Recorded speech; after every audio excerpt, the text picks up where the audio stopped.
Halo warga Jakarta, bersama saya Aulia Sarvina, Berita Jakarta hari ini 28 April 2025 akan menghadirkan berita pilihan dan informasi terbaru untuk Anda.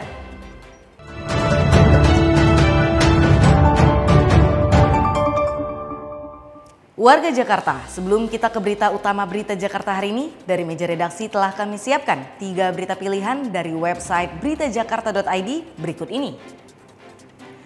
Informasi pertama, Pemprov DKI Jakarta melakukan pemadaman listrik di sejumlah lokasi dan gedung selama 60 menit untuk memperingati Hari Bumi 2025. Program ini berhasil menghemat konsumsi listrik sebesar 372 MWh, menurunkan emisi karbon hingga 297 ton dan menghemat biaya pemakaian listrik hingga lebih dari 538 juta rupiah. Informasi selanjutnya, Stadion Atletik Rawamangun, Jakarta Timur akan segera direnovasi sebagai persiapan Jakarta menjadi tuan rumah Pekan Olahraga Pelajar Nasional atau POPNAS pada November 2025. Rencananya pengerjaan renovasi akan dilakukan pada awal bulan Mei dengan target penyelesaian selama 4 bulan. Kemudian ada informasi dari Pemprov DKI Jakarta yang bekerja sama dengan Basnas Bazis DKI membantu penebusan ijazah bagi lulusan dari keluarga yang tidak mampu. Untuk tahap pertama, program ini telah membantu 117 lulusan dengan total nilai mencapai 596 juta rupiah. Informasi selengkapnya warga Jakarta bisa langsung kunjungi website beritajakarta.id, website berita resmi pemerintah Provinsi DKI Jakarta.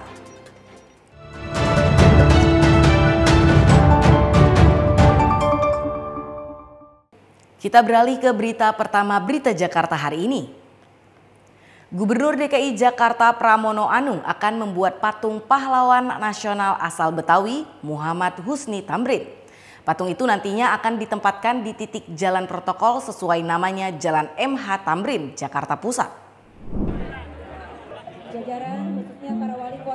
Gubernur DKI Jakarta Pramono Anung mengungkapkan keinginannya untuk membuat kembali patung MH Tamrin saat membuka acara Lebaran Betawi 2025 di kawasan Monas, Jakarta Pusat. Menurutnya, MH Tamrin merupakan tokoh Betawi yang memiliki pemikiran luar biasa untuk memperjuangkan kemerdekaan Indonesia di era kolonial Belanda dan sudah sepatutnya mendapatkan penghormatan yang lebih baik lagi. Saya minta izin keluarga Mbak Dini dan keluarga MH Tamrin, nanti dalam waktu dekat akan kami bangun, bukan dipindahkan. Akan kami bangun patung MH Tamrin yang representatif, dan saya tahu bahwa MH Tamrin ini adalah pemikir orang Betawi.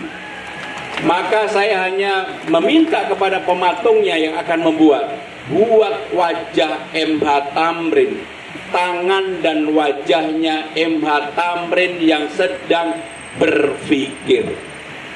Untuk pembiayaan pembuatan patung baru, Pramono mengungkapkan memungkinkan tidak menggunakan APBD DKI Jakarta.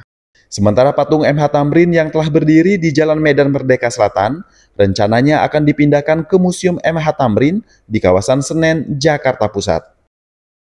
Tim Berita Jakarta melaporkan.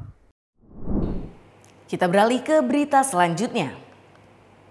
Media resmi pemerintah Provinsi DKI Jakarta, Berita Jakarta, menggelar acara ngobrol bareng Berita Jakarta di kantor Kelurahan Baru, Kecamatan Pasar Rebo, Jakarta Timur.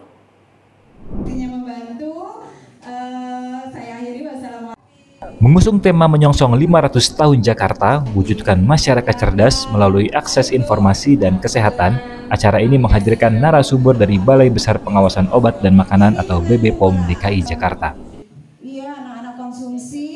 Kegiatan ini dibuka oleh Ketua Sub Kelompok Pengelolaan Informasi Publik Diskominfotik DKI Jakarta, sekaligus pemimpin redaksi Berita Jakarta Dini Gilang Prasasti. Peserta kegiatan yang merupakan kader PKK, Dasawisma, kader Posyandu, perwakilan pengurus RW dan Karang Taruna mendapatkan pemahaman terkait kandungan zat berbahaya pada obat, makanan, serta kosmetik. Salah satu kader PKK Kelurahan Baru mengungkapkan bahwa materi dalam acara ngobrol bareng Berita Jakarta kali ini sangat relevan dengan tugas pokok PKK. Alhamdulillah, jadi kita banyak ilmu yang kita tahu dari kita yang nggak tahu masalah makanan, kosmetik, obat gitu. Jadi kita sekarang sudah punya acuan untuk melihat itu berstandar BPOM atau tidak. Karena memang bahaya dari kosmetik, makanan serta obat itu sangat merajalela di kalangan kita, khususnya untuk anak-anak ya, seperti makanan, minuman yang kita nggak tahu yang dijual secara bebas itu sangat berbahaya sekali untuk kehidupan generasi yang akan datang. Ngobrol bareng Berita Jakarta pun mendapatkan apresiasi dari Camat Pasar Rebo, Mujiono.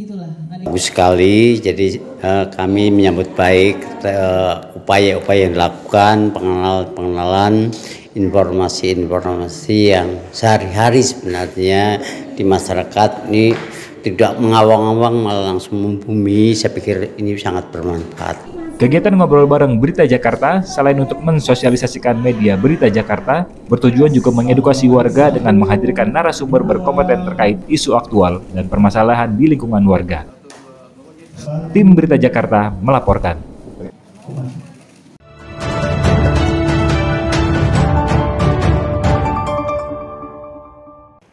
Kita masuk ke segmen Info Jakarta.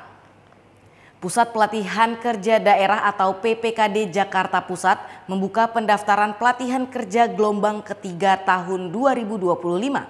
Materi pelatihan yang ditawarkan yakni untuk barista, akuntansi junior, digital marketing, dan gambar konstruksi dengan CAD. Berikut syarat dan cara pendaftarannya.